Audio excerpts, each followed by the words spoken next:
This is a story about a girl named Salamanca who is traveling with her grandparents from Ohio to Idaho to visit her mother, who left their family some time ago. As they are driving across the country and visiting various places, Sal tells her grandparents the story of her friend Phoebe, an opinionated girl with family issues. Phoebe's story starts with Sal and her father moving to Ohio from Kentucky because of a woman named Mrs. Cadaver. Naturally, Sal doesn't like Mrs. Cadaver and instead befriends Mrs. Cadaver's neighbor, Phoebe. The girls get along fine, but then mysterious notes start appearing at Phoebe's house. Phoebe is convinced that there is a lunatic in the neighborhood. To make matters worse, Phoebe's mother decides to leave without telling anyone where she's going. Phoebe's imagination gets the best of her and she is convinced that the lunatic kidnapped and murdered her mother. However, it is soon revealed that Phoebe's mother has a son in college and she wants him to be a part of the family. This surprises Phoebe's entire family, but they soon learn to accept it.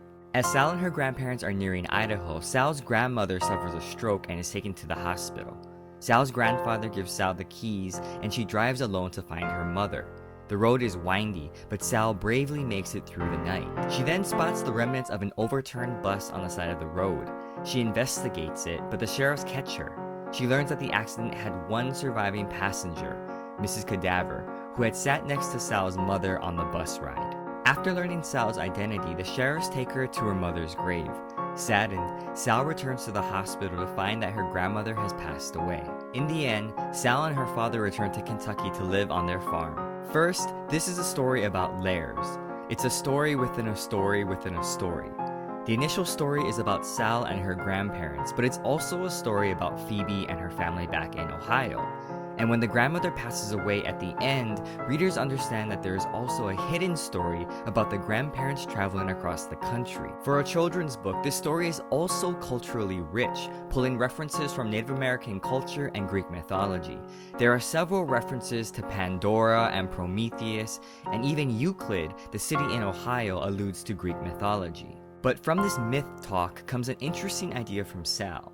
She talks about Pandora for a school project, but wonders if there is a reverse Pandora's box, where it's filled with all good things except one bad thing. The climax of the story highlights an important message about how people, particularly children, deal with overwhelming situations. People often create myths or stories to cope with certain events in their lives. These stories aren't necessarily lies, but rather attempts to interpret the seemingly random events. And while this highlights how the human brain is so creative to create logic and order in our lives, it also demonstrates how dangerous this can be when people don't accept reality. Readers learn that Sal knew about her mother's death the entire duration of the story, which is why she is constantly nervous about the twisted roads in the mountains and continuously imagines cars driving off. The purpose of her trip to Idaho was not only to force Sal to see the grave for herself, but to also allow Sal to experience her mother's journey to Idaho, an opportunity to walk 2 moons in her mother's shoes.